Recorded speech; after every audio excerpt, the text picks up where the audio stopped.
welcome to Mystery Addict, and today we will be talking about the case of Theresa Knorr. Now, a lot of people may actually know who Theresa Knorr is. There actually was a movie that was put out about her. A very dark movie, but a movie. But there's a lot of people that don't know who she is. That's why I wanted to talk about her today. She's a very interesting case. But before I do that, remember to like, comment, and subscribe to my YouTube channel. I would love to hear from you, and turn on your post notifications so that you know when I am posting a video every Tuesday. Every Tuesday! Be on time. Anyways, back to the case. So Theresa Knorr was born March 14th, 1946, and she was the daughter of Swanee Gay and James Cross. James Cross was the breadwinner of the family, and he was actually an assistant cheesemaker at a dairy company. Assistant cheesemaker. So that means he wasn't head cheesemaker? He assisted the cheese, but I don't know. Anyways, moving on. Theresa Knorr from a young age was not a stranger to abuse. Unfortunately, her father was diagnosed with Parkinson's disease. And that actually caused him to quit his job. For those that are not familiar with Parkinson's disease, it's a disorder that attacks the nervous system and it controls your movements. So that actually caused him to have to quit his job. And with him having to quit his job, that actually sent him into a depression. Unfortunately, he took out his frustrations on his family. So Theresa, unfortunately, was a victim of abuse within her own family. So when Theresa's father, James, lost his position at his job, he fell into a bit of a depression. Swanee and Theresa's oldest sister, Rosemary, both got jobs, and they tried their best to hold the household down as best as they could. And there was a little bit of tension between the family based off the fact that Theresa and her mother, Swanee, were very, very close. A lot of Swanee's attention went to Theresa. So that was kind of her, I would probably maybe say, safe zone. That was her comfort zone, was with her mother. We gravitate to our mothers. But life changed drastically for Theresa when at the age of 14, she lost her mother to a massive heart attack. And that seemed to take a huge toll on her. It was said that when Theresa lost her mother, she seemed to go through a lot of things psychologically. You know, she went into a depression, rightfully so, understandable. You know, and there were some that say that she was starting to show signs of borderline personality disorder. At the age of 16, Theresa ended up actually becoming married to Clifford Clyde Sanders, who was a 21-year-old farmhand who was 5 years her senior. Not long after that, she became pregnant with her first child, Howard Clyde Sanders. Unfortunately, not long into the marriage started becoming very toxic. Theresa was a very jealous person, and she tried to kind of keep an eye on him all the time. She was very, very paranoid about his whereabouts, and eventually he had enough. In the middle of an argument that Theresa and Clifford were having, he announced that he was leaving Theresa. Devastated by this news, she picked up a rifle and actually shot him in the back as he was trying to leave the home, killing him instantly. Theresa later on, of course, was arrested. Theresa pleaded self-defense, and it wasn't difficult for people to believe that idea, being that during the trial, she was pregnant with her second child. On March 14th, 1965, Theresa was acquitted of all charges, and 6 months later, she gave birth to her second child, Sheila Gay Sanders. Trying to move on from the tragedy, Theresa entered a new relationship with a man named Estelle Thornsberry. During this relationship, once again, things started going downhill when she started drinking heavily, and she started leaving her children home with Estelle Thornsberry so that she could go out and have fun with her friends or someone else.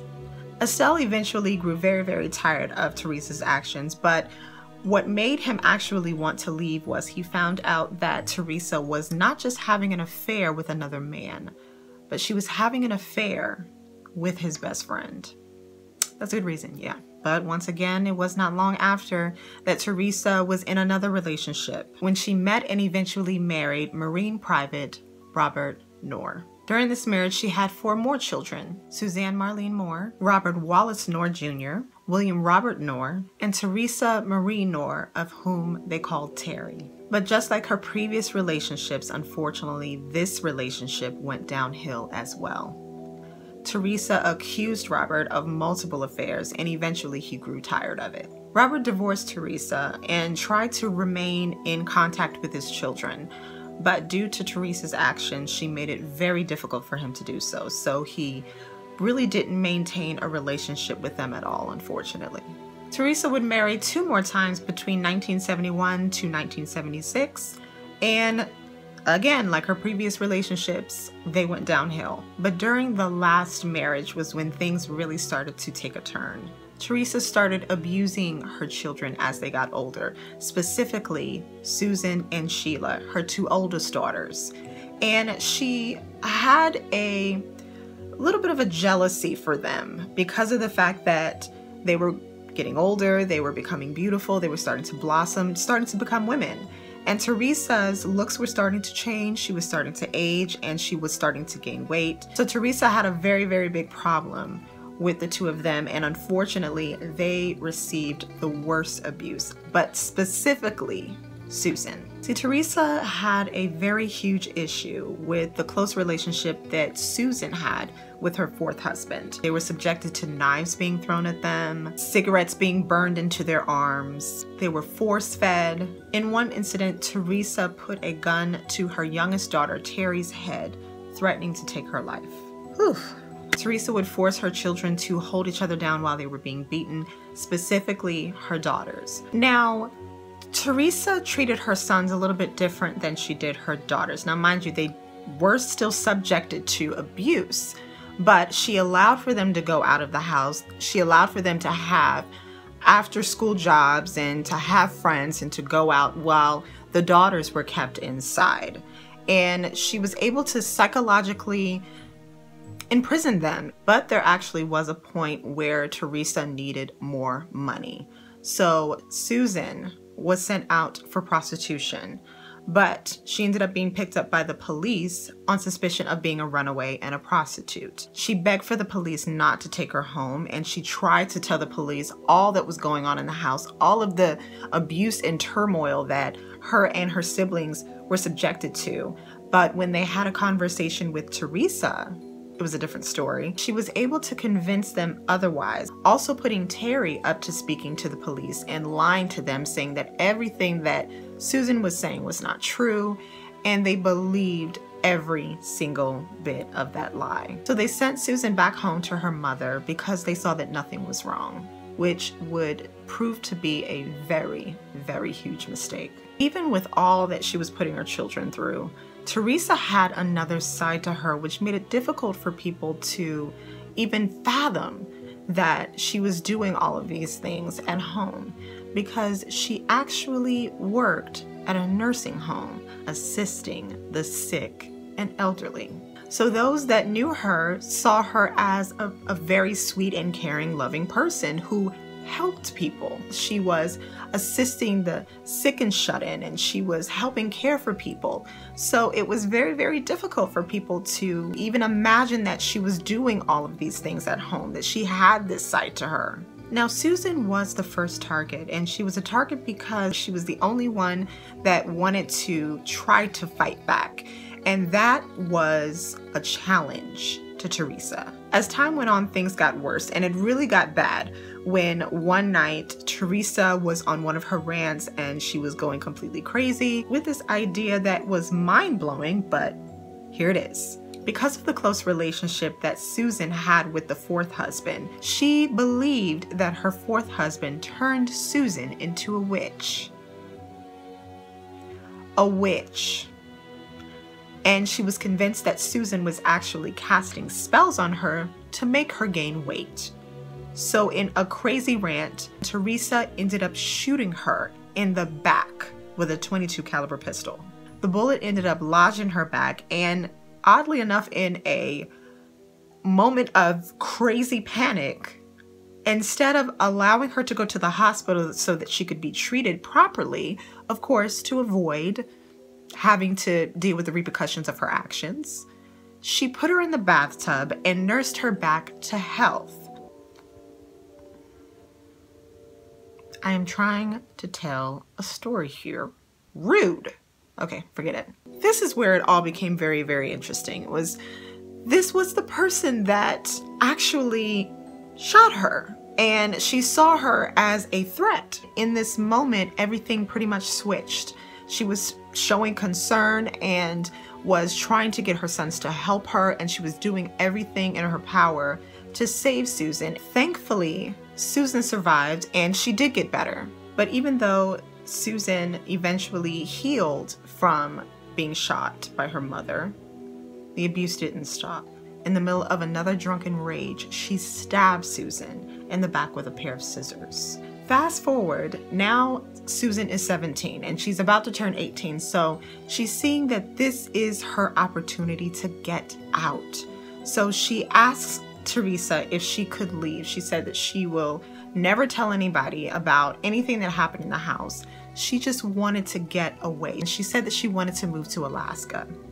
Now Teresa agreed, but on one condition: that she allowed her to take the bullet out of her back. Now, although that sounds incredibly crazy, Susan agreed because she saw this as the only way that she would be able to finally escape this house of hell. So Teresa had Susan to drink a bottle of whiskey, and she laid her on the ground and she performed amateur surgery on her daughter with a knife and tried to dig the bullet out of her back. Of course, in agony and pain, of course, there was no amount of anything within the household that she would be able to give her to numb that pain. Susan tried to take it as best as she could, but eventually went unconscious. So she gave up and she left Susan laying on the ground, unconscious. She left her there, and because Susan was unconscious, she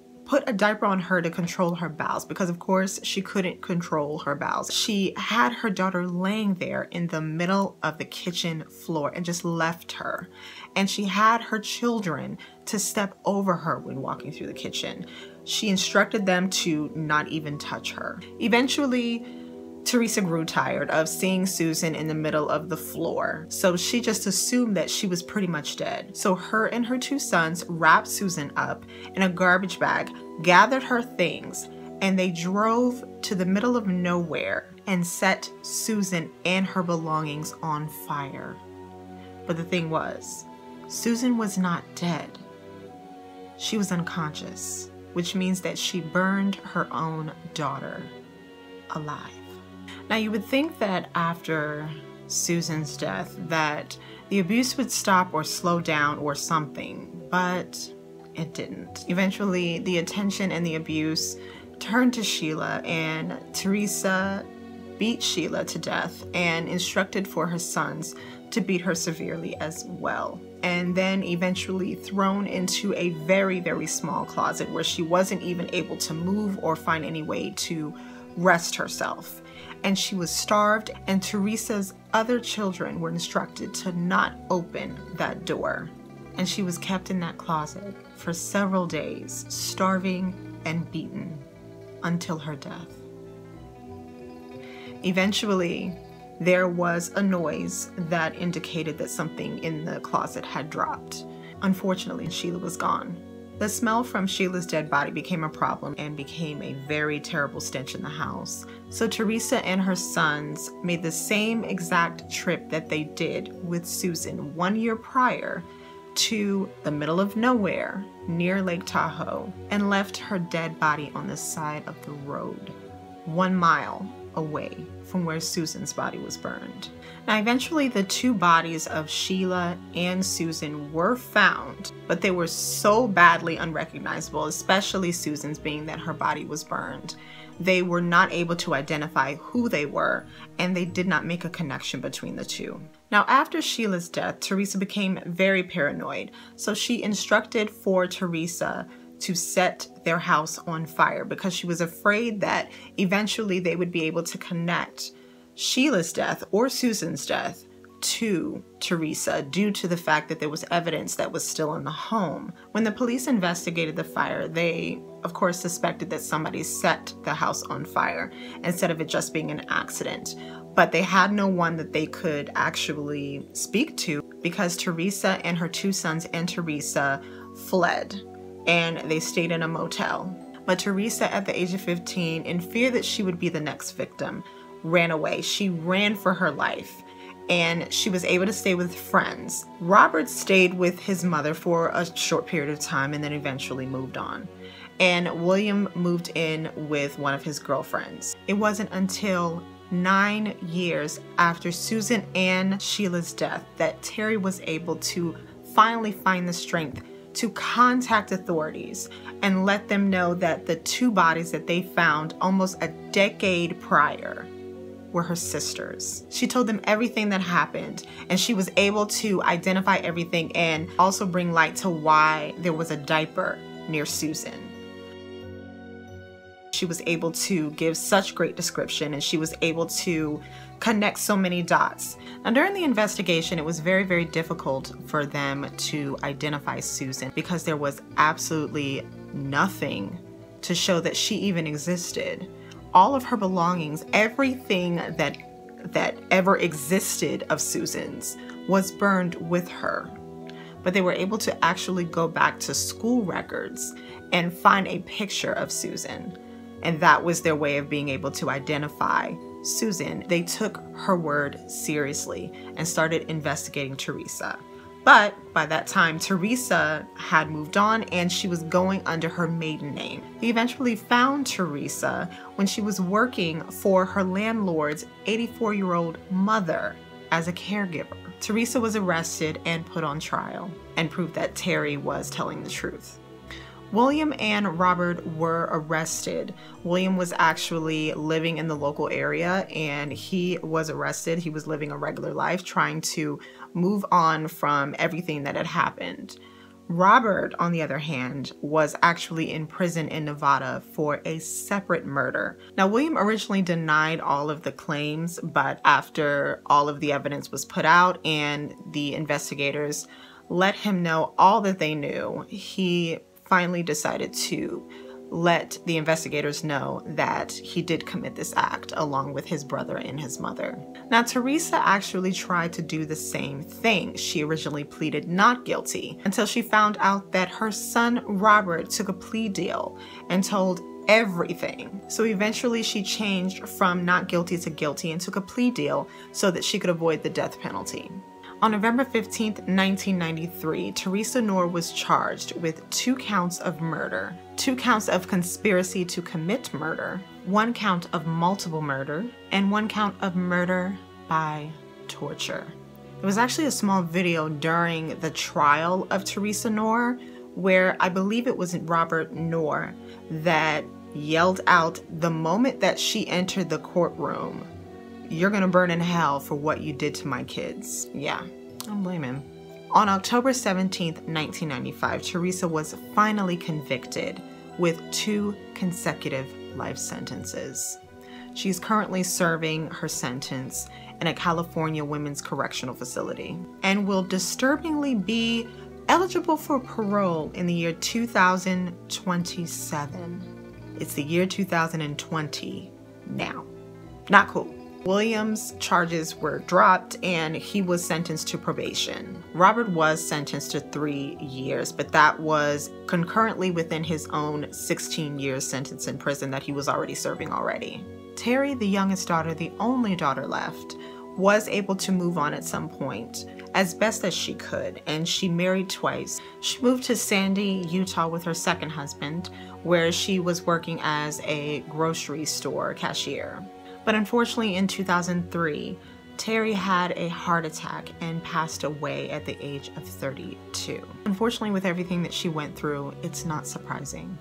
This story was very, very difficult for me to research. The first time that I heard about this story was actually a year ago, and I was in disbelief that any of this happened. It's not bringing justification to any of the acts. I did have to realize that mental illness is definitely something very serious. And it's also said that there was a possibility that Teresa suffered from untreated schizophrenia, which is very, very serious. And it's still, oddly enough, a taboo in some ways because it's not talked about enough.